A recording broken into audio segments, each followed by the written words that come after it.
Nurses have some seriously hard jobs. From dealing with sick elderly people to working in the ER, nurses surely see their fair share of creepy and unsettling things. These nurses sent in their allegedly true creepy stories while working their everyday jobs. This is a topic I've wanted to do for a while. If you have a story you would like to share on the show, whether it be an experience as a nurse or something else, be sure to submit your story at swampdweller.net or the email you can find in the description down below. I'd love to share your story with everyone here in the swamp. Don't forget to hit that like button and subscribe if you're new. Now, let's get into these creepy stories with nurses that are allegedly true.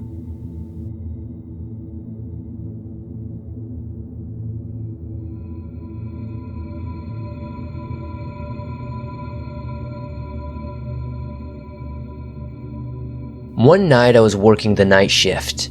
It was my first time, so I came in late by accident. I did get scolded, but they needed help very seriously due to the fact that one of our patients had blood all over their face. We did not know exactly why. We thought maybe someone had been in their room and wasn't watching them. But it wasn't until later the janitor said that he saw her scratching her own face. So during that time, I started helping to get all the cleaning supplies and medical gear that we would need to treat her wounds. But then, she grew silent. She did not say anything for the next hour, when all of a sudden she kept saying, "Madson, Madson," repeatedly, while scratching her face again. I was terrified because that's my last name. I wasn't wearing my tag because I came in late, so I didn't have my proper uniform. I didn't know what to do, but she just kept saying, "Madson, Madson." I couldn't tell she was even looking at me because her blood was all over her face and her hair was sticking to it, so I just couldn't tell. Looking at me or not, I called the doctor to come and help me. He helped her and I stood in the hallway during that time because I was terrified. Later I thought to myself maybe she was just saying "mad son" as in her own child, but then again, I am well known, so maybe she's somehow heard my name. But either way, I couldn't recognize her. I tried to ask what happened to her the next day, but they said patient confidentiality. They would only say she had been moved elsewhere. I never figured out if she was saying my name or was talking about something else entirely.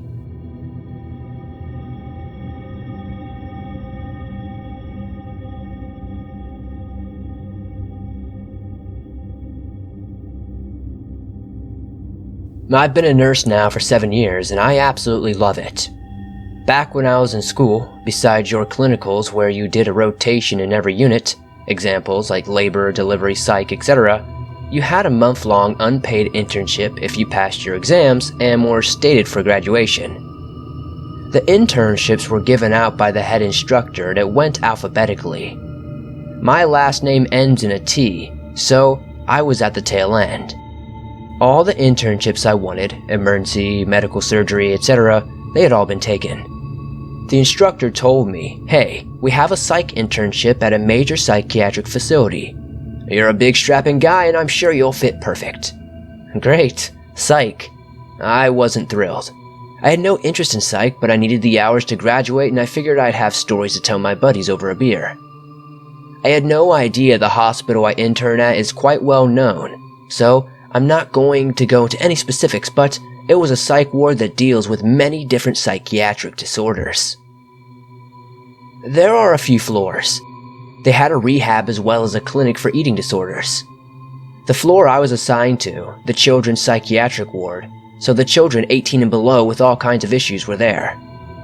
Since I was not licensed yet, I didn't distribute medication or really do anything besides work as a glorified orderly. Some of the kids were awesome. They had severe autism or other issues, but they were still great kids. Then, there was Adam. He was diagnosed with RAD, as well as a bevy of psychological issues. He was 10 and had tried to kill his 6-year-old sister, punched his mom so hard he knocked her unconscious, and killed the family's cat, among other things. He was not allowed general access, not allowed to do craft hour. He was not allowed to have access to scissors and such. He was allowed an hour of free time where I and another staff member brought him to a small atrium where he'd run in circles or kick a half-deflated soccer ball. Well, one day, it was raining, and the atrium is a no-go, so I was told I could let him in the small nurse's lounge. The charge nurse swore she removed any weapons he could have used. So I brought him in there, and while he sat in the corner and talked to himself, I sat in the chair and waited. I get radioed from an orderly, so I take my eyes off Adam for a millisecond, and the next thing I know, a chair is violently launched at me. It hits me square in the face and I go down. I was stunned, not knocked out, and suddenly, there's a 10-year-old, 80-pound kid on the top of me, hell-bent on killing me. Luckily, he was easily distracted, and at that exact moment, the charge nurse came into the lounge, probably to get coffee. I was able to flip him over and get him subdued. The charge nurse almost wets herself when she starts apologizing. I ended up with a broken nose and bruises. The head nurse was slapped on the wrist and I was given special treatment for the next 2 weeks. Surprisingly, besides Adam and a few others, that place made such an impact on me after I graduated, I became certified. I ended up working there for 4 years. So, I have many stories from there. Last I heard, Adam was in a long-term facility and with meds, and he is hopefully doing okay.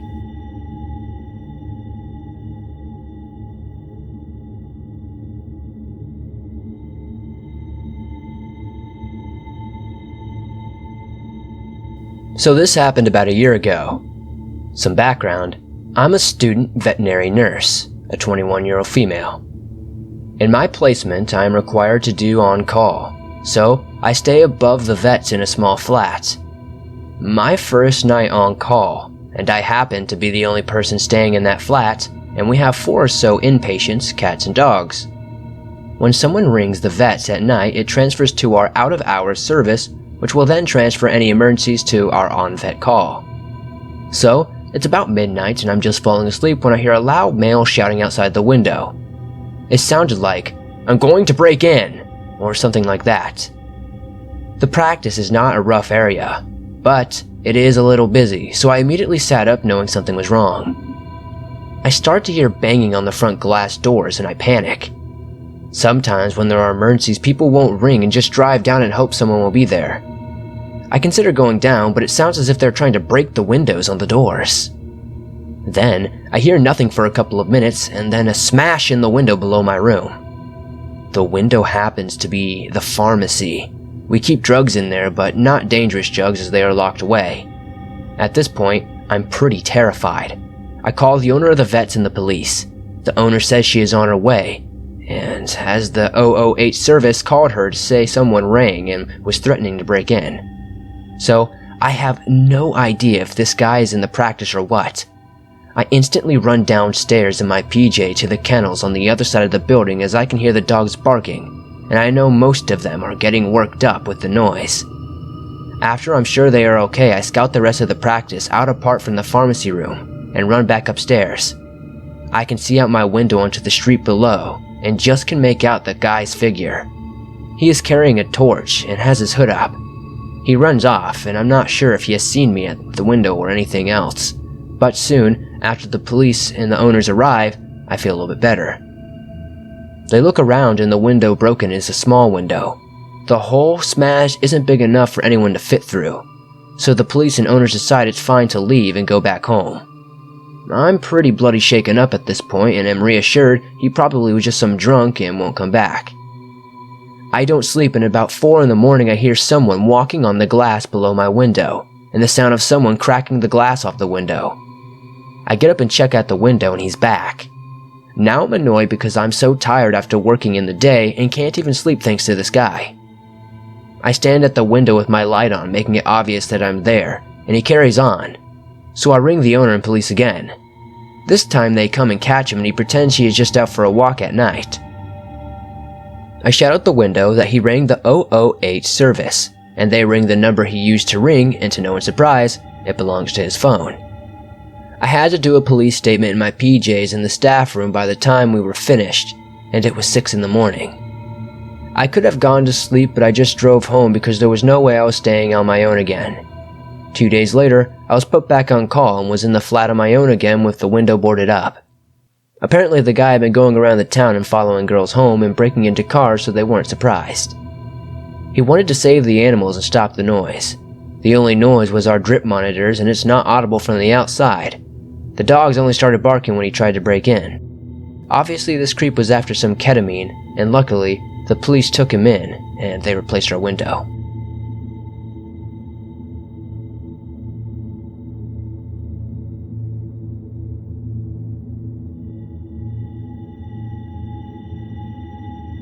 About 10 years ago, my grandfather was suffering from liver cancer and fading quickly. He was a wonderful man with a deep-bellied laugh and a contagious spirit. Even in his last days with no appetite, he ate up every bite of home-cooked meal I had brought him, just to make me smile.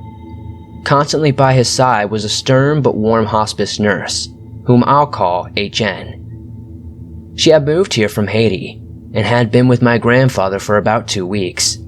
She shared a few Haitian superstitions about death with us as a source of comfort. When someone dies, something drops.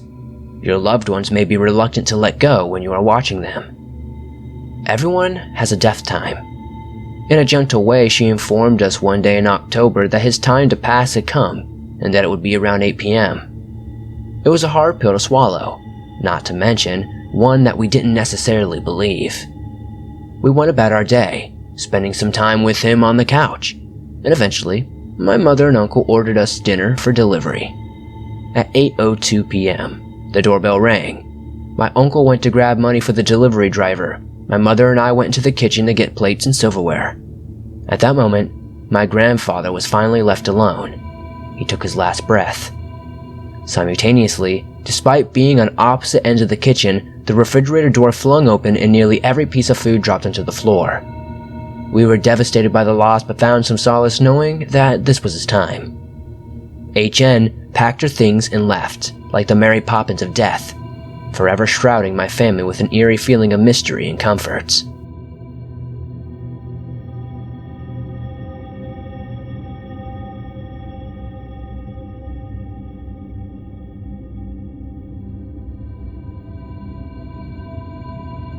I'm currently a supervisor at a skilled nursing facility. We regularly have call lights going off, and not just an electrical problem, in rooms that are empty or have recently had someone pass. Most of the time, they are bathroom emergency call lights that are triggered, which when pulled activate a pull down switch on the wall that has to be manually forced back up. The worst one was an emergency call light that was going off in a bathroom on the 3rd floor. In a bathroom that is always locked and used primarily for storage. I'm the super, and I have all the keys, and the only key to that bathroom on my shift, which is of course, night shift.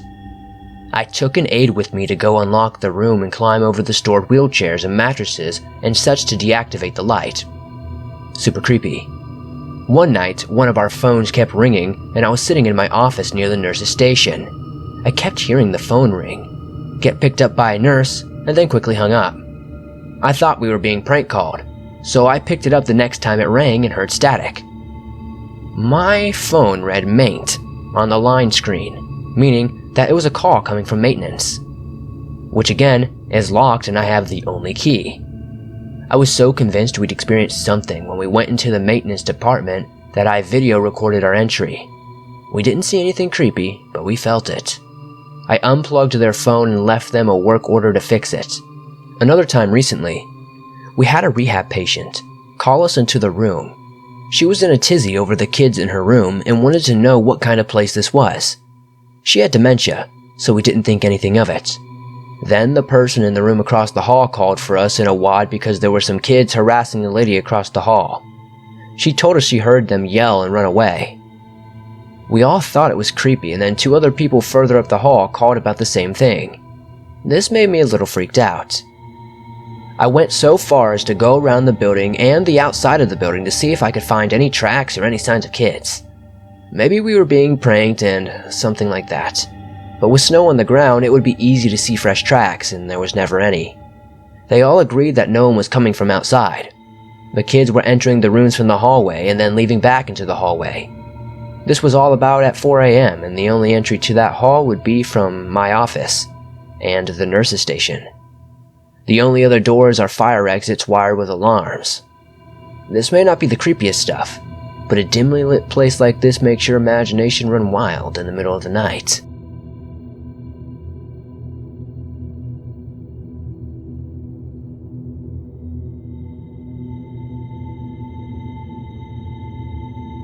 Myself, my in-laws, and husband all work at the hospital.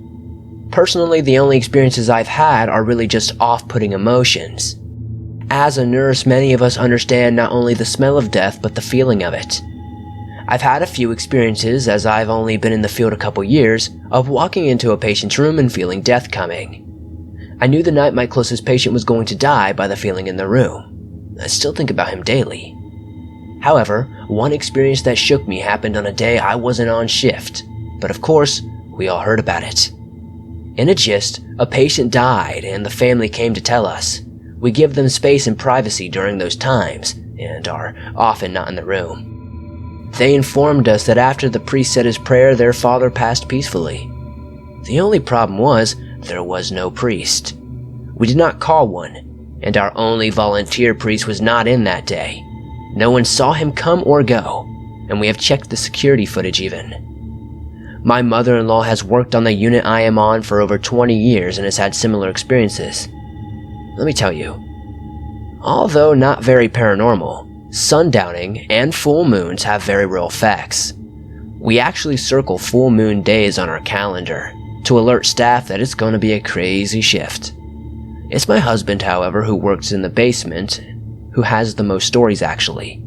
From lights and radios going on and off to footsteps when no one's around, all the typical but still very unsettling paranormal experiences.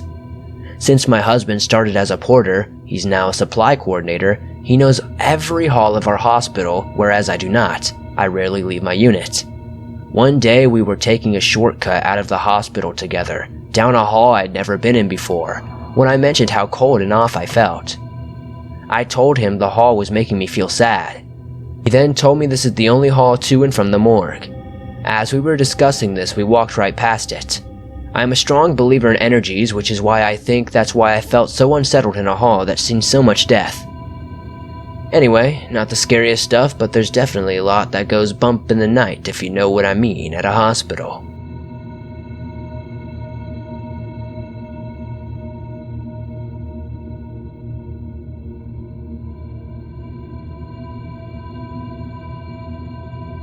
I have been a nurse for almost 6 years, and including the 3 years of training, I have 9 years of different, creepy stories throughout this time. Let's face it, if there was going to be some kind of ghostly encounter, a hospital is a pretty likely place for it to occur with all of the deaths that inevitably take place. This particular incident takes place in a hospital in the southeast of England, where I completed my nurse training. I was in my 3rd and final year at this point. The hospital had decided that the ward I was on was due to be refurbished, so our ward, patients and staff included, moved to an overflow ward so that the builders could get their jobs done, without any restrictions. As any student nurse will tell you, we get asked to do all sorts of things to help out, and some of them have nothing to do with what we are studying. However, it is all experience. I was rostered to be on placement the day of the move, which was a logistical nightmare as we all had to move all current inpatients, equipment, and staff in a safe way. I was asked to help with the move, which was fine by me. We managed to get the patients and the bulk of essential equipment moved within a few hours.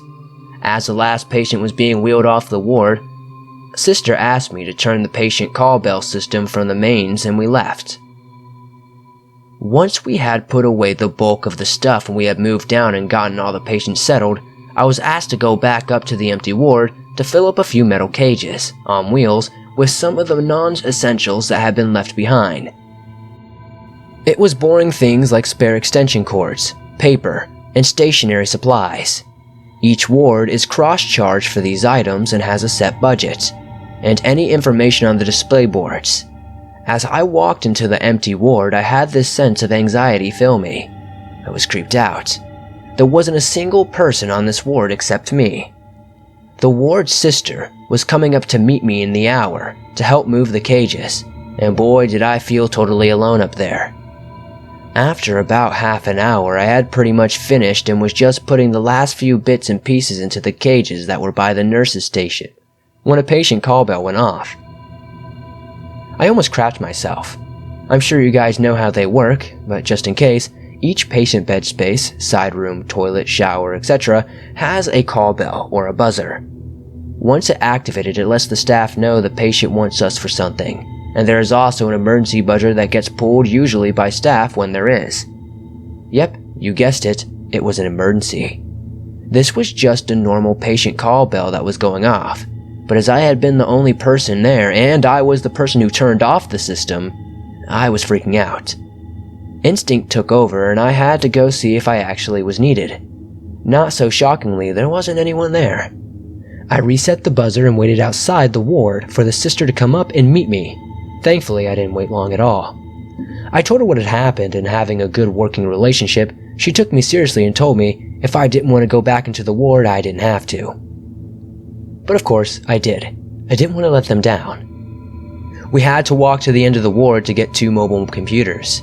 As we walked, I could have sworn I heard footsteps behind us. But I didn't want to sound crazy and mention it. The sister then turned to look at me and mouthed, "Can you hear that?" And when I nodded, we sped up and got to the computers and got out of there pretty quick. When we went to move the metal cages, we heard what sounded like a wooden walking stick being hit against an old-fashioned radiator in one of the side rooms. I had lost all my nerve at this point, and the sister was brave enough to go and have a look, but the room was empty, and the noise stopped when she walked in. We spoke about it afterward, and neither of us felt threatened in any way, or like we were in any danger. It seemed more like they were having fun knowing that their noises were no longer being drowned out by a bustling ward, or being mistaken for a patient.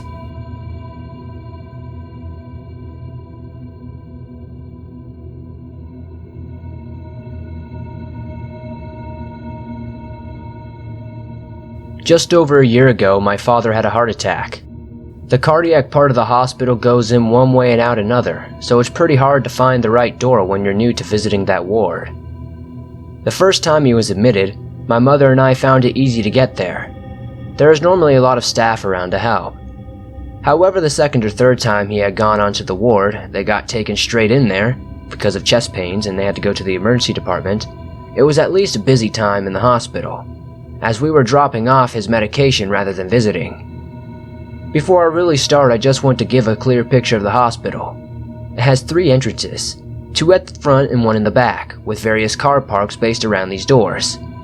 The hospital is made up of an old and new building which are connected by a bridge. The cardiac ward is in the old part of the hospital. However, this door has limited parking. We go into the back door rather than the one which goes straight up to the cardiac ward, as the parking around there is full, taking us into a new building.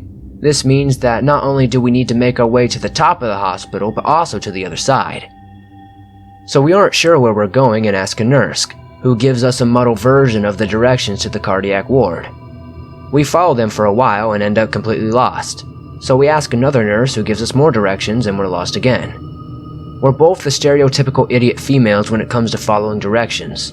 So we try following signs, but we aren't sure where we are, and neither of us are familiar with this part of the hospital. Eventually, we end up in an elevator that looks like a service one, as it was sliding the mesh doors rather than solid metal ones. The buttons claim they can get us back to where we were from, so we try it.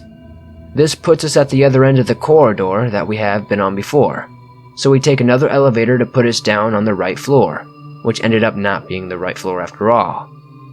We now have the option of going to floor 0, which my mom informs me is the morgue, as you need a key to get down there, or floor 3, unless you want to go higher.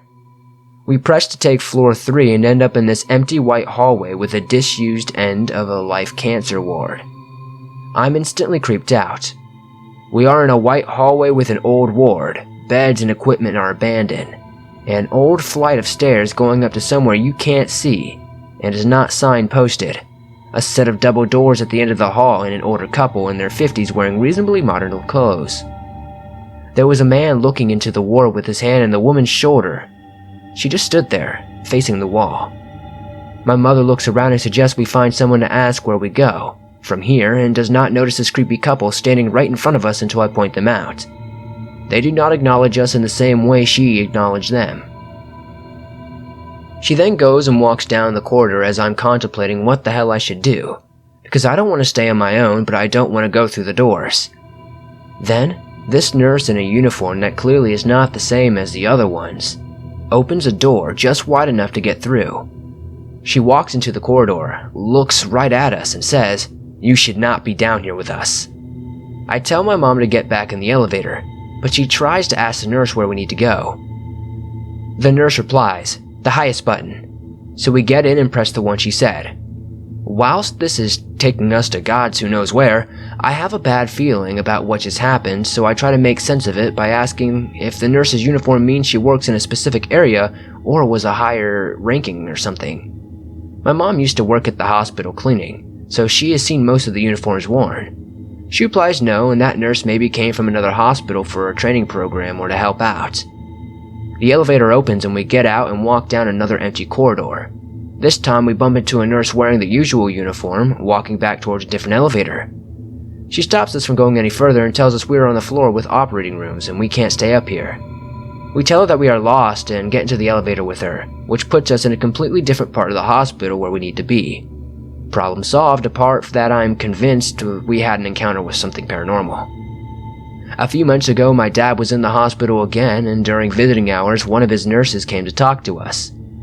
We had just been talking about what my parents described as a weird experience, and my dad asked the nurse if she knows where we could have been. She thinks that we are playing a joke on her and tells us that this is all the floors that there are, and the floor that we were talked about she has never heard of.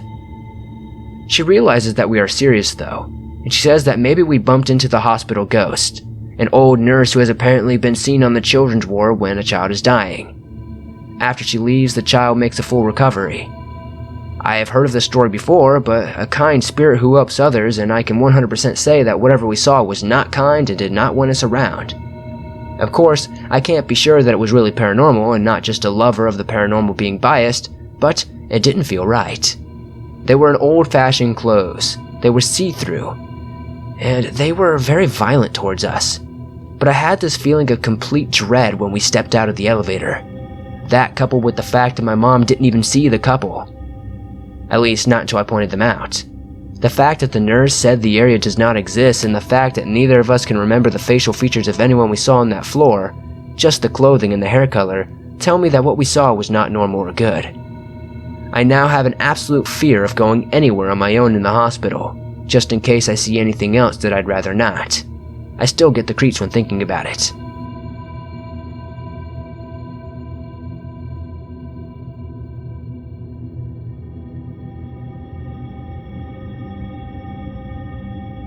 I am an RN working in a group home. I split my time working at various homes and spend a day or so a week at this one particular home. I never noticed anything strange working there before. I have a patient who has various psychiatric disorders, MR, schizoactive, etc. Anyway, she seems to sometimes switch over to different personas. I heard her be a man once. She usually blames bad behavior on that guy. So since I'd say I work at the psych population, this isn't a strange one to me. Anyway, I had a conversation with staff yesterday about it and how it could be kind of creepy, especially since I'm open-minded to this kind of stuff. The staff member spoke to me about the house used to emit off bad vibes. Not at least since I've been there though. Staff didn't like going in there alone, and the house is empty during the day. One day a staff member heard breathing similar to The Exorcist and a male grunting sounds from the third floor, while one of our higher functioning patients was home for the day. When the staff member said she gathered enough courage to see what was going on, she saw our patient and asked her how she was. The patient said, "I'm fine," in a happy girly voice. Staff member said that she was afraid of the patient ever since. Maybe it's not all that paranormal, but I call this super creepy considering the patient that was home that day was a guy, and he shouldn't have a girly voice.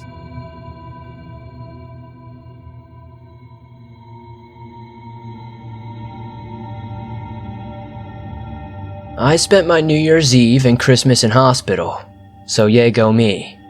I'm 14 years old and I was in a pretty bad accident. My dad was T-boned by a drunk driver and a piece of metal almost completely impaled my leg. I really did escape death. This happened not even 3 hours ago and I just can't get back to sleep. Thank God I'm leaving today. There has been this nurse. She looks like a really normal and nice person. The things she has said all over the past couple of days, though, have just given me the creeps. My leg will sometimes start to leak blood and she just needs to redress it. She would gently rub my leg randomly. She was not putting cream or any type of medical rub on it. She would just rub it. Nowhere near the wound either, like always on the other side. I would ask her what she was doing and she would answer, changed from testing the pain to massage to feeling for lumps, all while doing the same exact thing every time. She did it uncomfortably slow too, and always for a long time. She would make these comments about how I had little to no chest hair and how it would come in once I'm a man. She would make these comments like ladies love men with scars. I woke up 3 hours ago and this nurse was just standing at the foot of my bed staring at me. I didn't move. I do not think she knew I was awake. I had my eyes half open, peeping out looking at her. She was literally just standing there looking at me. I turned over to suggest I was awake and no joke I saw her leave the room and walk into the hallway. What do you suggest I do? Do I tell the doctor or some of the other nurses, or do I just keep this to myself?